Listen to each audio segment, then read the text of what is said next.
Iowa's News Now Sports has your all-access pass to all things Hawkeyes. This is Eye on the Hawks. So I think we got to be more mentally into the game. But yeah, I think our effort was really good and we got good shots, but we got to focus on our defense some more.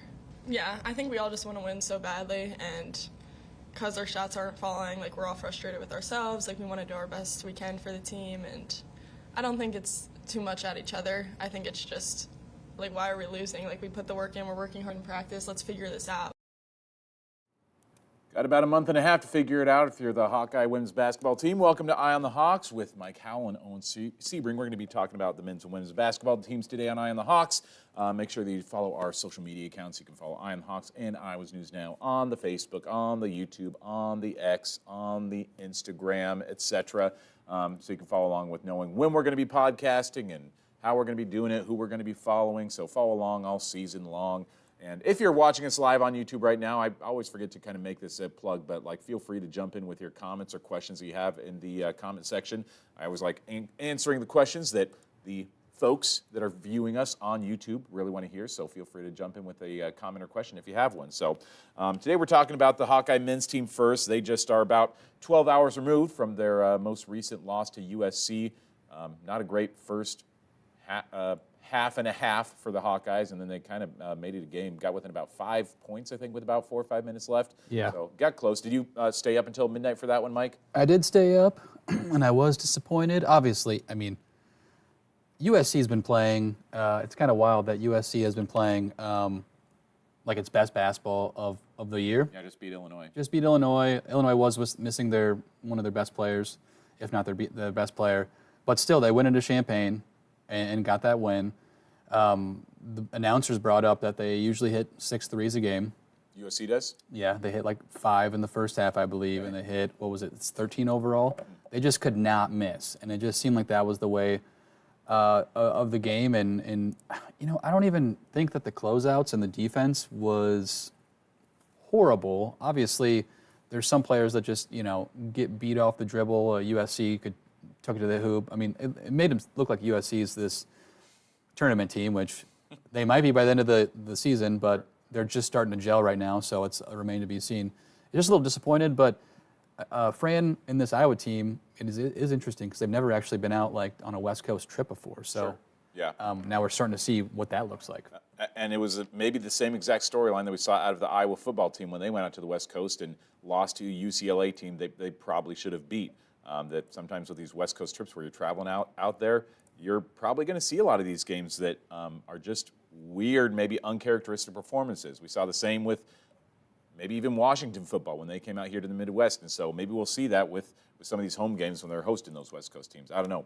Those are kind of the perils of this Big Ten expansion onto the West Coast. Yeah, and with that game on Friday, I was listening to Fran's post-game last night. It sounds like they might not even play in Pauley Pavilion on Friday. They still don't know where that game's going to be. Fran said they're probably going to make a decision today. Okay.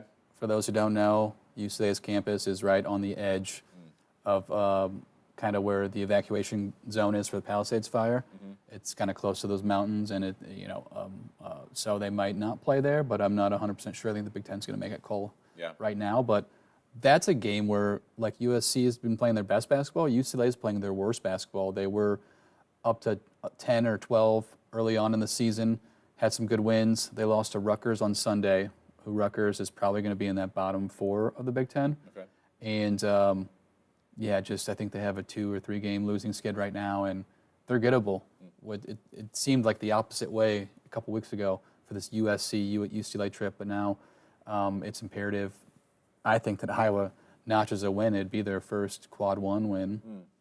And have they not, I kind of heard this at the end of the broadcast last night, have they not won a road game this year? Is no, that is accurate. They have they've played only 3 true road games. They played like 3 or 4 other neutral site games against Utah State, Washington State, Utah, and Utah. Yeah, all around the surrounding states. But they've only played 3 true road games, and let me pull the schedule up. It was at USC, at Wisconsin, blowout loss, Not great. and at Michigan earlier in December, was a closer game, yeah. It was a closer game, but they were down big and they came back and they dropped that one by 2. Yeah, they had a 3-pointer that could have went in. I believe it was Dick's, if I remember correctly. It was coming off the Northwestern game. Dick's had or maybe it was Peyton. Or Price. I'm pretty sure it was Price. One of them had a potential game-winning 3, and they missed it. Sidebars, you mentioned Rutgers. Are they not doing well with these like 2-star freshmen or whatever that they got on their roster? Didn't they have like these 2 incredible recruits coming onto their team? I believe they did, but the most I know about it, I haven't watched any Rutgers. I was just looking at the remaining, and this is not a foolproof measure, but the remaining like net records of the schedule for Iowa, and they're something like 87th. So that's not quality. Iowa's around, I believe, like 45, 48. So, that's a home game, I believe. No, it's at Rutgers. We play at Rutgers. So, yeah, when you look at the box scores, even from last night's game between Iowa and USC, the percentages are not terrible. It's like, you shot 73% from the free throw line. You'd like to clean that up a little bit. Their free throw shooting wasn't great in the first half. 45% on 3-pointers. That's solid. You'll take that. 53% from the field. It's like, that's solid. Owen was 11 for 14. I mean, seems like the shooting percentages were there, but just like you say, defense continues to maybe be an issue for this team. USC only played 7 players, just 2 guys off the bench, but everybody just shot like crazy. 66% on 3-pointers, 64% on field goals. Like, yeah, they just shot out of their mind and nearly dropped another 100 points on Iowa, as they had in their other road loss to Wisconsin. Yeah, the 3-point shooting, and I think the biggest one is the rebounding. I mean, this team, and I mean, it's I don't think it's going to get any better. Iowa is not a good rebounding team, and what are the rebounding stats? I'll have to look them up real quick. Last night they got out-rebounded 37-20. 37. So you're getting beat 17 on the board, like you're not going to win, unless you shoot and hit 23s, which Iowa, I don't think, shot horribly from the 3-point line. They hit 45%, 46%. Yeah. But, I mean, when you're getting beat like that on the boards, it's going to be tough. Yeah, when your leading rebounder is Owen with just 6 rebounds, like, as I feel like I've been saying all year, like, I just expected a little bit more out of him in terms of being a rebounder for this team. I don't know, maybe Fran's not asking that of him, or maybe there's just some sort of switch in structure that, like, he doesn't need to be there grabbing as many boards, but it seems like you want that at a guy who's, like, approaching 7 feet tall. Yeah, and the other bigs on the team, like Dembele, he's very inconsistent. He's a good rebounder, and sometimes he can shoot the rock. But there were stretches there last night when he was in where I thought he was pressing too much on offense, and he just doesn't have, like, all the moves in his bag, so to speak. Owen did have a career high, 23 points. Yeah. I'm sorry that's a career high, but yeah. Yeah. So, and then the other bigs are just kind of young and limited. I know Seydu, I don't know if you'd consider him a big. He's lengthy. He is still, I think, trying to find a spot on this team, working back from injury earlier in the season. There were a few games where he played limited minutes, and I thought he played all right last night. You can tell he wants to do more. You can tell, and the announcers even said that Fran wants him to get more action in the offense, and defensively, he's very athletic and can guard.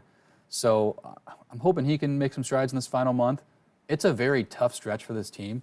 After, they play at UCLA, but after they have a 2-game stretch where they play a couple winnable games at Minnesota at home, Penn State at home. After that, 9 of their 11 games are quad 1 opponents, which, depends on the road and from home, depending on the difficulty, but that's a slog. And Iowa's already like 0 for 6 in the quad 1. So, like, they're going to have to win at least half of them to get to that range. But then if they do win half of those games, down the stretch, looks pretty good on your resume. Yeah, honestly, like, as we've said for a lot of the year, the opportunities are there, certainly. Like, they've got a chance, and it's still a wide-open Big Ten where it's basically anybody's conference to win at this point. Well, we've had a chance to break down what went wrong. Let's hear from Fran McCaffrey after last night's game against USC on what he saw go wrong for the Hawkeyes. There's a lot of reasons for it. We got off to a bad start. They got comfortable. They're a driving team. I thought our defense was not what it needed to be. They made a bunch of threes tonight. It's not typically their strong point, but they made them tonight. And you can see that they're a team that's gaining confidence. But our rebounding was not good, and we didn't get to the offensive glass at all. But I thought we did some good things in the second half with our break and with our late game stuff. And we had some guys, step up and made some shots, get back in the game.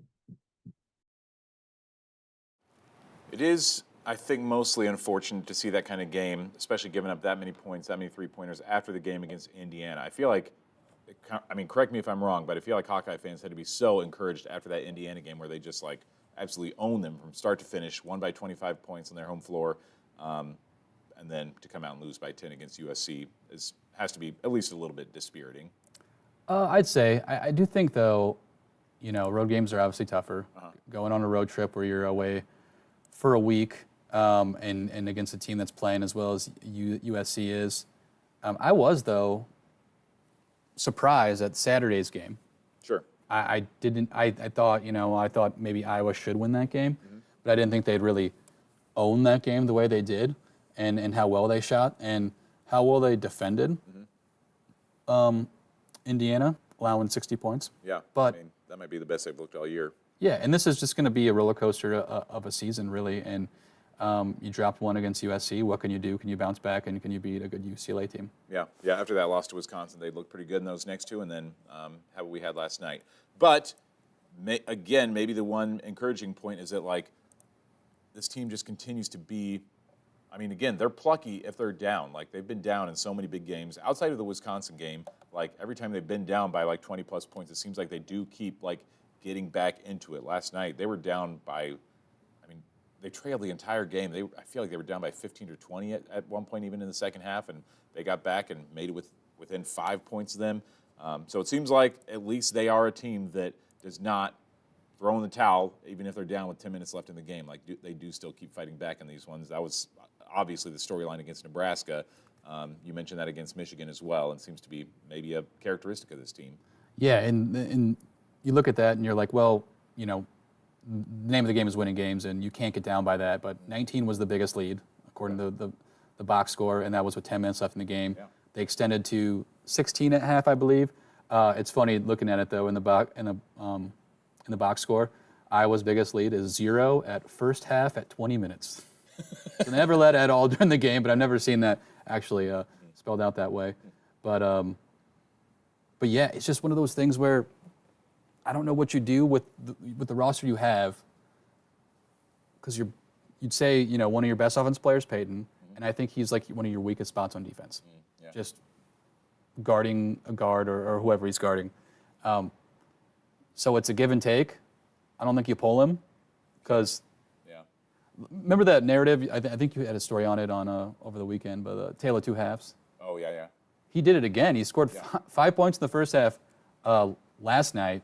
Ended with 20 points. Yeah. Obviously not to the extreme of the Indiana and the Nebraska games, but still, you wonder if it's something the other teams doing defensively, kind of clamping them down. Josh Dix went through the same thing. He didn't score in the first half last night, and he ended up with 13. So you need a little bit more of those two if you're going to win games on the road in the Big Ten. I don't know if we just are in the habit of saying a tale of two halves after this football season. We're starting to notice it more, but it's that seems to be the case with both Hawkeye basketball and a lot of their best players. Josh Dix and Peyton Sanford, it seems like these guys are playing one really good half of basketball and then one that's not so good. Josh Dix, until last night, he'd been a really good first half player for a lot of their games, and then kind of tailed off in the second half for a couple of them at least. But I don't know, and that's the key, I guess, to being a good basketball team is stringing together two solid halves. That's what we're seeing happen over in Ames, and so far in Iowa City hasn't happened as much this year. They're still trying to figure out how to do that. And let's take a look at what's ahead for the Hawkeyes. They've got 4 games left in the month of January. The next one is coming up on Friday night at UCLA, wherever that happens to be, somewhere in the greater Los Angeles area, I have to imagine. I don't know if they'll play. Does USC have a game that night? Would they potentially play it at USC's building? That's an interesting question. But it is LA. That you got to think that there's so many places they could play. I don't think so, but I don't have their schedule pulled up in front of me. I can double check. Send them to I know it's not called the Staples Center anymore, but what's the arena? The Lakers arena? Yeah. Clippers Arena, I think you mean? It's got I thought they played in different spots now. Do they? I could be wrong. NBA guy here, obviously. Crypto.com Arena. It's where Crypto.com, that's right. It's where the Lakers play. The Clips. And the Clippers do have a different. It's the Inuit Dome. The Inuit Dome? Yeah. Intuit. Intuit. Yeah. Okay. Very different. I was like, Inuit sounds like it could be in Alaska. All right, well, if you say so. Intuit Arena. Let's go, Hawks. So their next one coming up Friday, they're playing UCLA right now, 11-6, 2-4 in the conference. A game that, by all measures, is one that Iowa can and maybe should win. But you never know. It's at least a more watchable game. Starts at 8 o'clock Central Time versus 9:45 when last night's game tipped off. So we just might have highlights in our 10 o'clock show from that UCLA game. As you say in the net, UCLA looking pretty good at 38. Good chance to pick up a good resume-building win. Not so much the case for the Minnesota game next Tuesday at Carver Hawkeye Arena. That too, 8 o'clock Central Time kickoff. Come on, why can't we get that one a little bit earlier? 8 o'clock tip-off, 8-9 Minnesota, 0-6 in the conference, 141 in the net. Gosh, are they at the bottom of the Big Ten? I haven't followed Minnesota. Are they pretty lousy? Yeah, they're 0-6. Washington's 1-5 in the Big Ten and not very good either. But these two teams, it seems like, I mean, so it looks like you're going to get a bounce-back game. Nothing's ever certain. But if you lose at home to Minnesota, then, you know, unless you go end the season on like a 9 out of 10 win streak, you don't deserve to go to the tournament kind of deal. Yeah. That's how they've been playing so far. And both teams, though, do limit the scoring, so it'll be interesting to see, you know, who scores for Iowa and how much they can put on these good defensive teams, at least in the Big Ten ranking-wise. But, yeah, Minnesota's on one of the bottom tiers, is the bottom team right now in the Big Ten. Right, yeah, lost 4 straight right now. Their last one was against Morgan State. Before that, beat Fairleigh Dickinson. Not a strong unit up there in the Twin Cities. Dinkytown represent. All right, well, oddly enough right now, the Iowa men's basketball team is 12-5. The Iowa women's basketball team, at the moment, also 12-5, even though they've got a worse record in the Big Ten. Only 2-4 right now, the Hawkeyes are on a 3-game losing streak, something that we have not seen happen since 2018. If they were to lose a 4th in a row, the last time that happened was 2016. In her entire 24 years with the Hawkeyes, Lisa Bluter never had a longer streak, longer than 5 games. Hawkeyes still trying to figure it out, and I don't quite know what to make of them. One thing that maybe I had not considered coming into the season, even though we all knew that this team was going to look different without Caitlin Clark, it still feels like every other team wants to beat Iowa like Caitlin Clark is still on the roster. Iowa seems like they're still kind of that team that's everybody's Super Bowl, that they're like, all right, now we're really going to hammer Iowa, because it seems like they're just getting every team's absolute best, even more than what we see, you know, if they were just a normal team like, whatever, Illinois or Purdue or something. Yeah, I kind of alluded to it a little bit last week when I said, like, when I remember those Indiana-Iowa games for the past 2 or 3 years with Caitlin and all the players that they had, like, it just seemed like a huge rivalry. And a little, you know, Indiana wants to beat Iowa, right? Because they beat them a few times. Nebraska feels the same way, doesn't it? Like, they met in the Big Ten tournament last year. They met several games, you know, and they didn't all go in Iowa's favor. Yeah. I think they beat Iowa at home when Nebraska hosted them last year. Yeah, Caitlin was on the verge of the scoring record when they went to Lincoln last year. Sure. And you went to that game, right? Yep, she went scoreless in the 4th quarter. Nebraska won. I think that was, am I right to say that's the only time Nebraska beat Caitlin Clark in her career? I think she'd been perfect against the Huskers outside of that game. And yeah, she was, if you watch that 3-part documentary on Caitlin Clark and Kiki Rice and them, she was pissed after that game.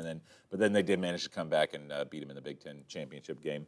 But that's in overtime, right? Remember that? Yeah, I mean, both Mike and I were up there in the Twin Cities for that one. That was honestly one of the craziest games I've ever seen. Like, that game was absolutely wild. But it has become like one of the big rivalries, I feel like, in the Big Ten, like Iowa, Nebraska. Like, Nebraska always brings it against the Hawkeyes. Again, with Caitlin Clark gone, they still really want to beat Iowa, and they're going to bring their best. I just found this out today. Again, I don't follow like super closely a lot of teams outside of Iowa in the Big Ten, but Nebraska's going to be without their best. Not their best player, but tied for their leading scorer.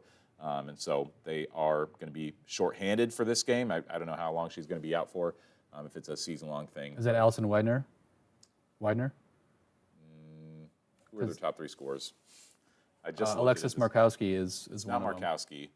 It's, Who was the other name you said? Allison Widener. She had a season-ending injury over the last few days, but I don't think she's one of their leading scorers. Was it not? Okay. I'm going to do a little bit of data research here on what I was looking at.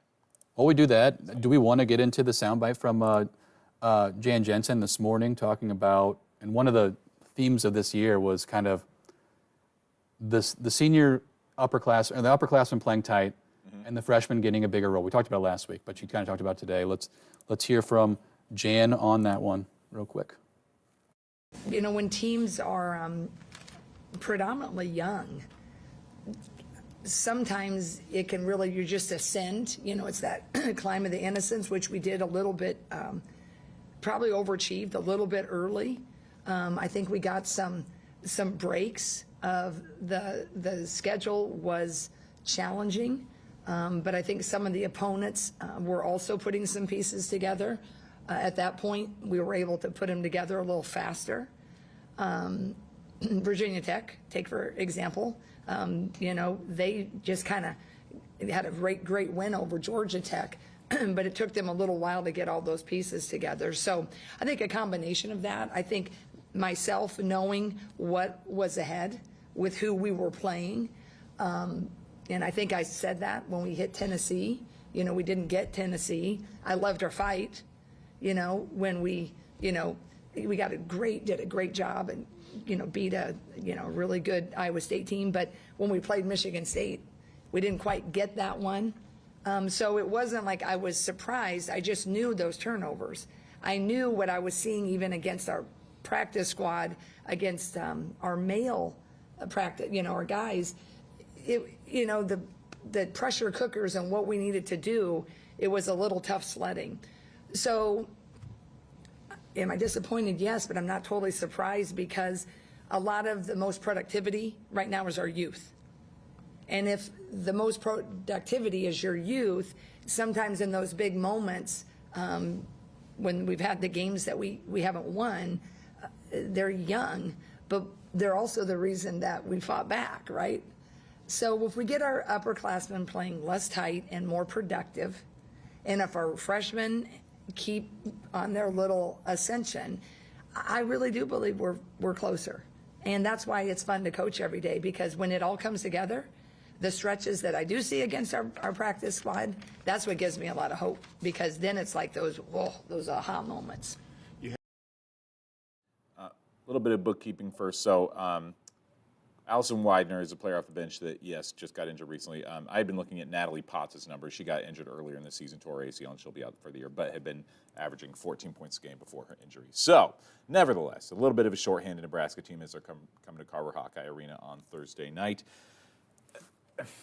I mean, I won't lie. This 3-game loss has me a bit worried about the Hawkeyes and just what their future is going to look like. I've gone from thinking, hey, this team could be maybe a home team in the NCAA tournament, to being like, is this team going to make the NCAA tournament? Maybe I'm overreacting too much. What do you think?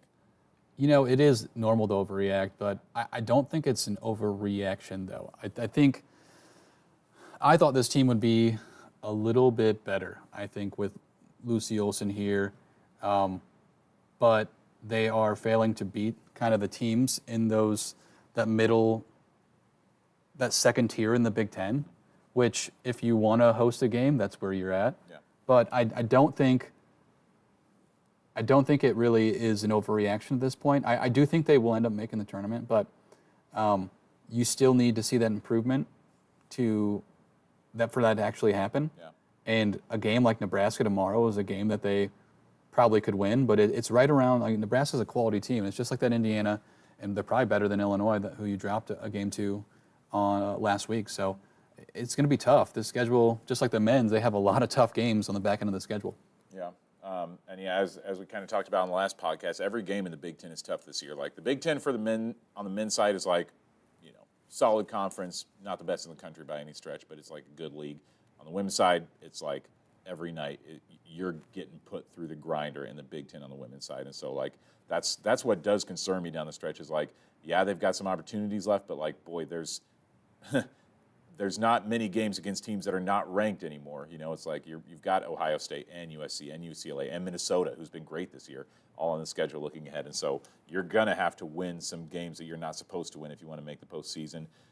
And the production on the team, man, like I don't know what it is, like if it still is just too much of this team not having a killer out there who can step up when this team needs it. Lucy, team's leading scorer, 16 points a game. She's been great. Maybe still not quite what Hawkeye fans would have hoped for out of her. I think that I would have maybe hoped or expected her to be more like maybe 20 points a game or something this year. Hannah is struggling. Like there's just no way around it. Like, you know, even as we kind of talk about, like, well, you know, she'll kind of step up and look like she's back closer to full health. And then, I mean, what was her line the other night? Was she like, what, 2 for 8 or 1 for 7 again? I mean, it's like she's got Against Indiana, 1 for 6 from the field. 1 for 6, yeah. I mean, there's 5 just, points and 3 for 6. 3 of 6 from the free throw line. yeah. Only 3 rebounds too. Yeah, that's. I mean, you called it last week. You're like, this team's going to go where Hannah goes, and I think that's maybe oversimplifying it because I think you thought Sydney would take a bigger step on this team, and it really hasn't happened that way. And it makes Jan say, "Well, I've got to play these freshmen more because they're the ones that are producing." Yeah, and true. I think Jan said this morning. She said. She referred to it as them being tight or like wound up or something like that. Like they're not. It's not like they're not trying. It's not like they're not good. They just. I think they have too much pressure on their shoulders.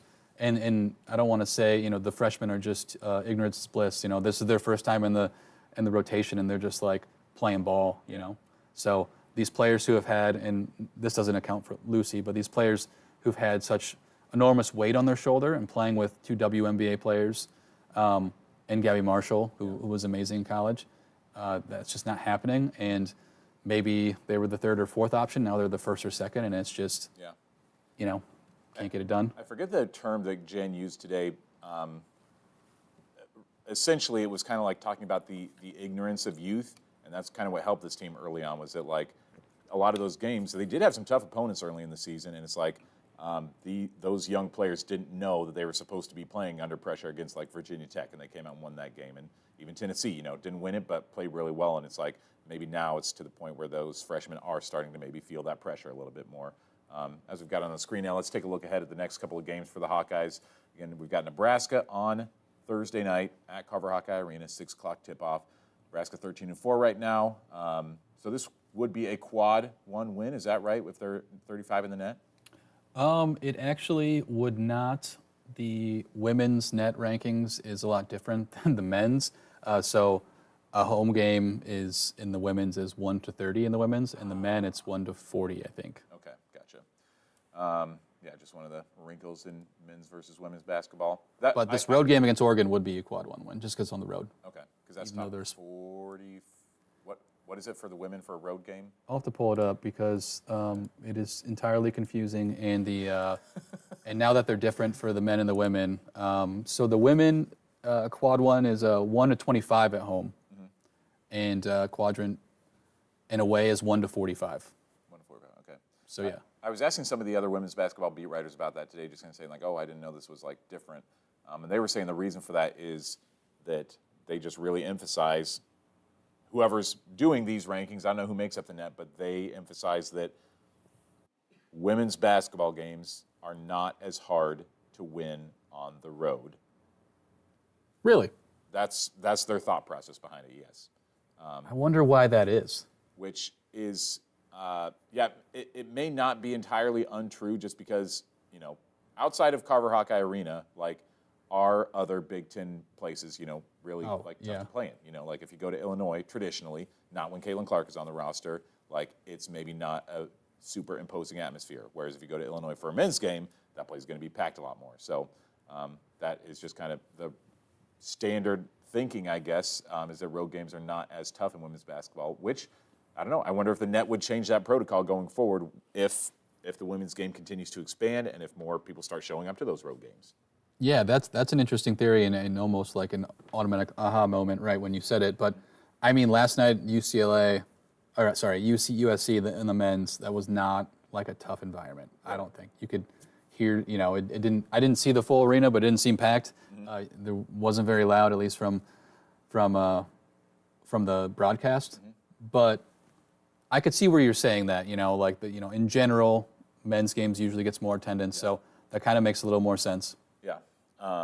It's something interesting to bring up, I should say, and I hope I'm not stealing his thunder by saying this, because Kyle Huseman, I'll even give him credit, Kyle Huseman, who does a lot of great coverage for this team and does a lot of in-depth reporting, he had talked to Jan today about the productivity of Sid Falter, because he really crunched a lot of the numbers in terms of plus minus and a lot of that in-depth data, and found that in terms of productivity, Sid has been the most productive player for this team when she's on the floor. Their plus minus with Sid on the floor is better than any other player on the roster. So it's the team does well when Sid is out there, even though Sid is not maybe scoring as much as we thought she would or hoped she would.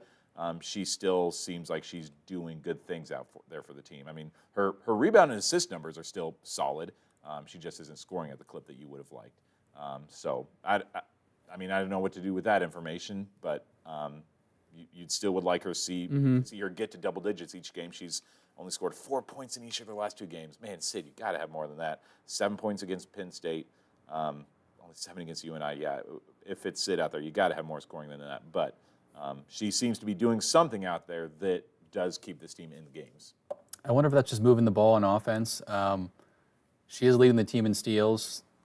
1.2, it's not a lot, but it does make a difference. And on the defensive end, I wonder if, and Jan even said, she was asked about, how much she do analytics compared to her gut feeling, and she said it's about 60-40. I think she meant on the analytics side, but she didn't really clarify.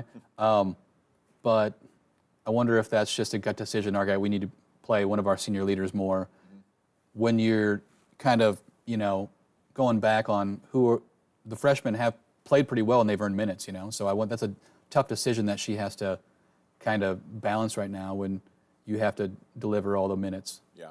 On the team. And as we talk about these players, that's she didn't say it, but kind of reading between the lines of what she was saying today during her press conference. She talked about some of her better players, be it Lucy or Sydney or Addie, that they've had off nights and nights where they haven't been great, but the talent is there, and it's you just kind of find that chemistry.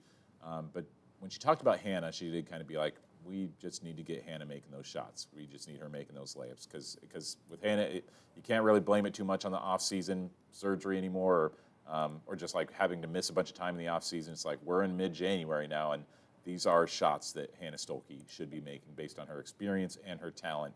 You just cannot have these performances like Hannah Stolke has had in recent games. All due respect, of course. We love Hannah. She's the best. We love her family. She's a lot of fun. But, if this is a team that's going to be winning games in the postseason, Hannah's got to play better than what she's had right now.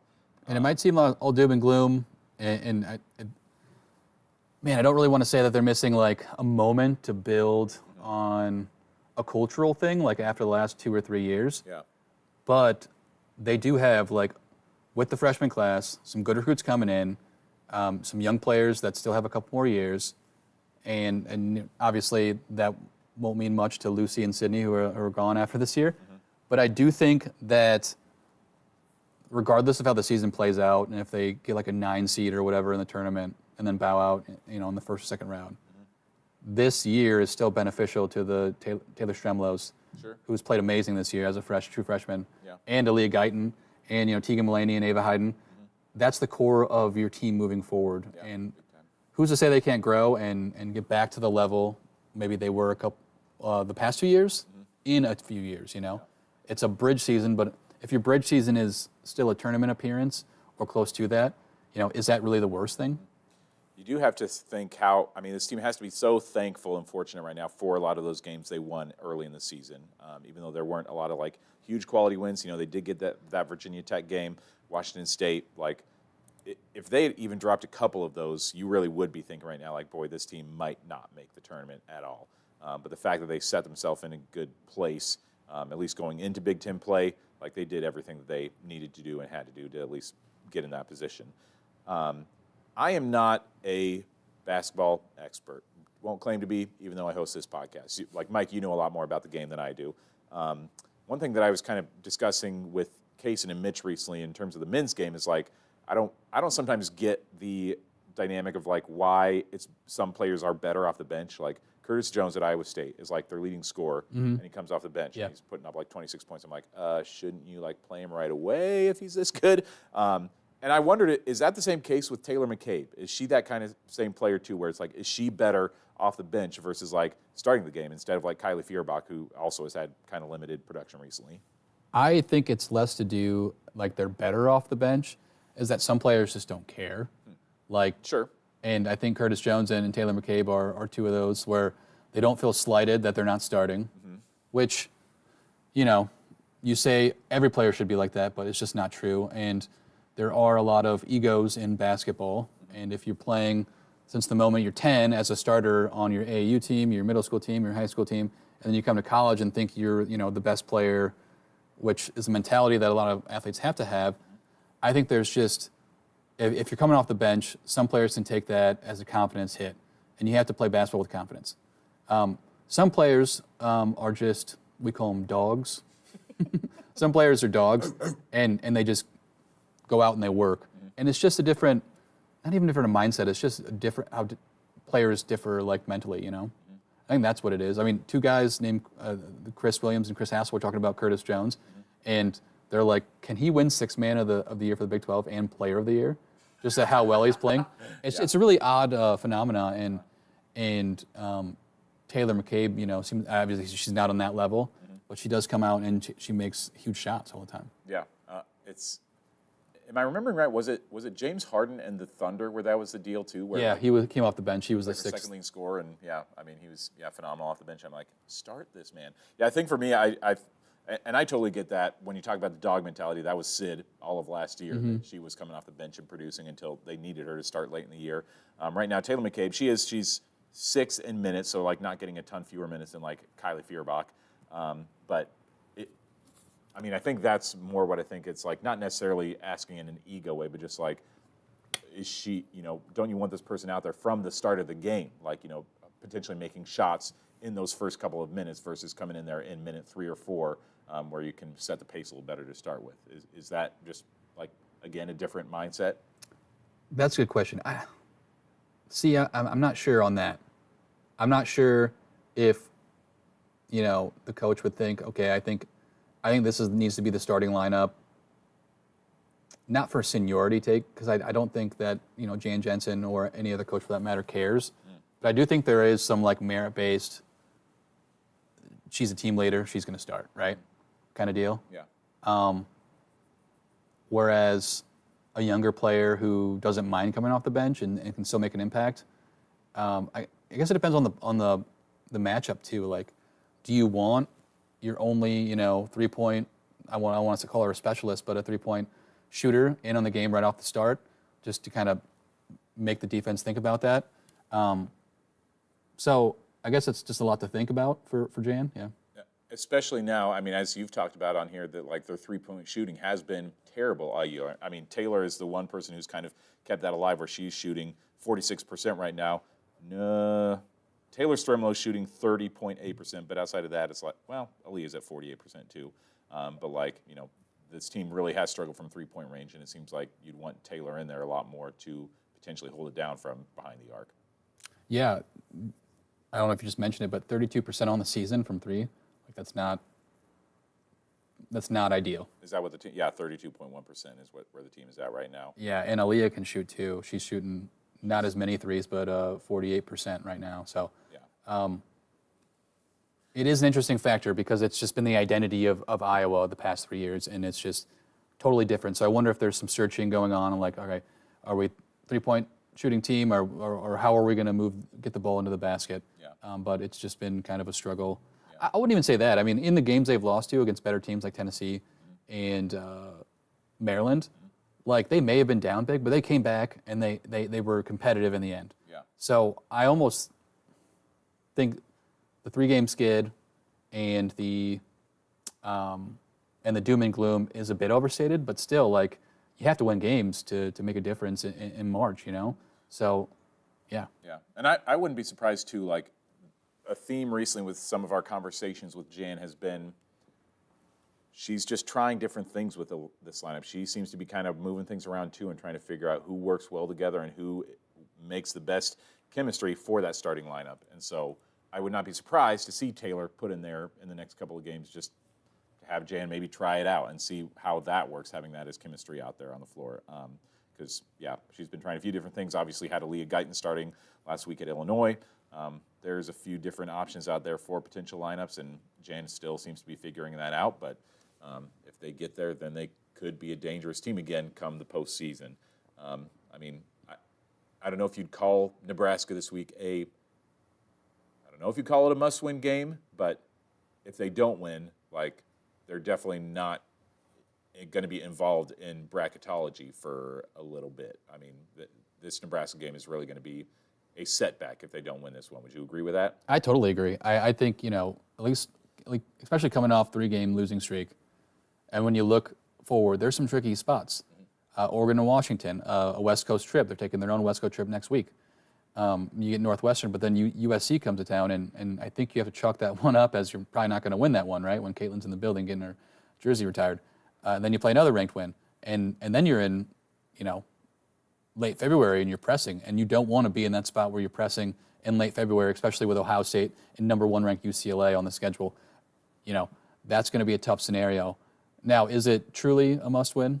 If they lose this game and they rattle off some ranked wins late in the season, you look back and you're like, okay, I guess it wasn't. Mm-hmm. But when you're in the thick of a tough Big Ten schedule and you have tougher games coming up, I think you have to treat it that way. Yeah. Because there's the margin for error is getting shorter. And even Jan kind of referenced that today, where she was like, she's not referring to it or thinking of it as a must-win game, but she did kind of say we want to win these games, so we're not white knuckling it those last couple weeks of the regular season, because especially when you look at their first 3 games in the month of February are again at home against #4 USC, then they go at Minnesota, who's ranked right now. That'll be a tough environment. Then they go at Nebraska, which is going to be another tough environment.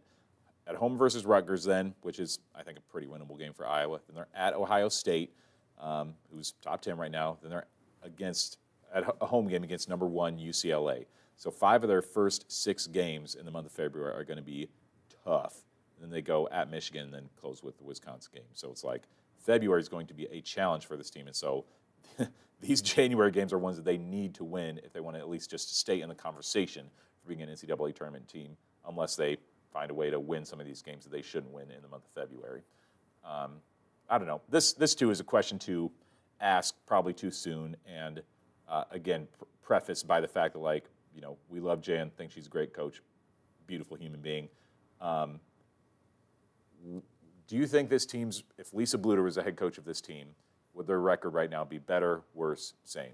I don't think that would make much of a difference. Really? I think it's more about the players in the court, and not to say that they're doing bad or whatnot. They're just going through a rough spot in the season. Mm-hmm. I think there's always going to be a bridge year after Caitlin left, after Kate left, after Gabby left. And I know fans were hoping that they would stay and compete in that top tier of the Big Ten, but I just think realistically, when you see what you have, it's they're still developing players, and I guess you would have thought the older players would have been there at this point of the season. But I do see brighter days in the schedule. Yeah.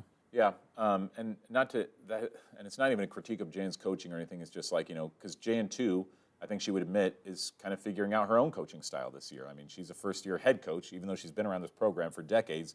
She still is kind of figuring out what it means to be the head coach of a team and what it means to be the one making all those decisions and being in the game and having those conversations. And so, I don't know, she's figuring that out too, along with all these players, these freshmen especially, who are figuring things out at the same time. So, I don't know. I like to think, or I wonder sometimes about what would this team's record be tremendously different if Caitlin was on the roster still, if she decided to come back and use her COVID year. I think it would be different, but boy, her without Kate Martin and without Gabby Marshall, without Molly Davis on the roster, still looks a little different. I don't know if I don't think they're an undefeated team right now. They probably have a couple more wins maybe, but it still would be something of a struggle of a year. I don't know if they're a Final Four team, even if Caitlin is back on the roster. Maybe so, but I think they probably have 2 or 3 more wins with that. Just as a player with her caliber, but I see where you're going with that. it's just the defense would always be on her, Yeah. and that would let Yeah. Sid play with less, Sure. with more freedom. I mean, and And be scoring more. yeah, for sure. Yeah. And that's the thing with especially when we talk about these late game scenarios where Iowa does keep coming back because all three of these last three losses are single digit losses, and they've been in the game until the last couple of minutes. I just keep when I see that Iowa's down 4 with a minute left, when Caitlin was on the roster, I'm like, all right, this sounds like a game they can still win. Like, all right, sure. But down 4 against whatever, Illinois with a minute left, I'm like, I don't know. Like, I don't know who's stepping up here. Like, I don't know who's taking the shot, and I don't really have that same level of confidence in this team as I did last year. So That's fair. That's just the hard kind of fact that we're at this point in the season. Nobody's stepped to prove it, but there's still a lot of time left for somebody to prove it and to show what they have when it comes down to those crucial minutes late in the game. So we'll see what happens next with this team. We're going to be podcasting again with this squad come next week sometime. They're at Washington next Wednesday, so probably be podding again around this time. Again, follow us with X, with YouTube, with Instagram. You can find Iowa's News Now and Eye on the Hawks on all the social medias. And we'll see where we're at come this time next week and find out if these Hawkeye teams have developed their identity even more after a couple of games under their belt. For Mike Howell, I'm Owen Sebring. We'll see you next time on Eye on the Hawks.